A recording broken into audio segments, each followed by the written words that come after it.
Sir, here, sir.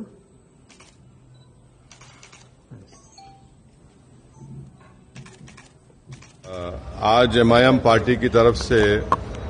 हमारे party के MLAs, MLCs और मैं खुद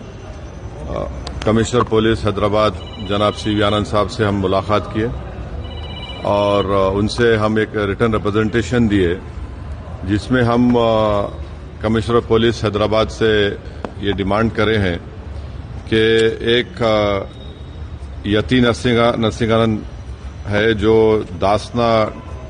गाजियाबाद के टेम्पल के प्रीस्ट भी हैं, वहां पे रहते भी हैं। उन्होंने अपने एक वीडियो में एक स्पीच में उन्होंने prophet Mohammad peace be upon him सल्लल्लाहु अलैहि वसल्लम के बारे में बकवास और अनाप शनाप और डिरोगेटरी और ऑब्नॉक्शियस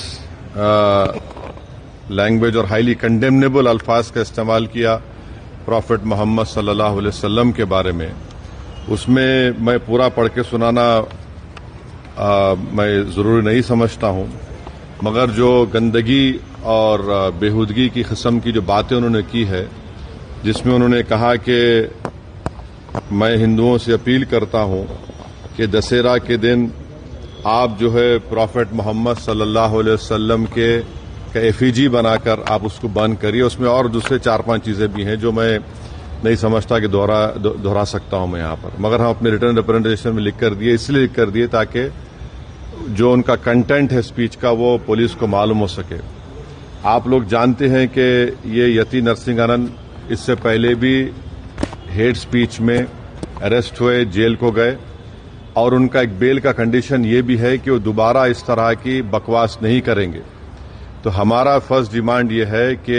उनकी बेल को कैंसिल किया जाए, सिर्फ केस रजिस्टर नहीं होना चाहिए बल्कि उनको अरेस्ट होना चाहिए। और हम लोग हमारे रिप्रेजेंटेशन में सुप्रीम कोर्ट के उस जजमेंट का कोटेशन भी दिए जो सुप्रीम कोर्ट ने, honourable supreme court division bench ने सिविल नंबर 943/2021 में कहा कि सुप्रीम कोर्ट ने कहा कि सो मोटो एक्शन लेना जब कभी कोई हेट स्पीच देता।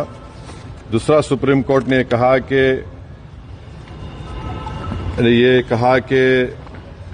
any hesitation to act in accordance with this direction will be viewed as contempt of this court and appropriate action will be taken against the erring officers। तो हम ये जजमेंट का भी हवाला कमिश्नर पुलिस हैदराबाद को दिए। हम उम्मीद करते हैं कि इमीडिएटली एक्शन लिया जाएगा और हम सीपी से हमारे रिप्रेजेंटेशन पर कमिश्नर पुलिस ने हैदराबाद साइबर सेल के सीनियर मोस्ट ऑफिसर को ये ऑर्डर्स दिया है कि साइबर सेल में इसका केस रजिस्टर करे। और हम उनसे ये भी रिक्वेस्ट की है कि जितने सोशल मीडिया प्लेटफॉर्म पर ये जो बकवास और बेहूदगी और जो गंदगी की जबान इस शख्स ने इस्तेमाल की है हमारे रसूल सल्लल्लाहु अलैहि वसल्लम के खिलाफ, उसको हटाया जाए।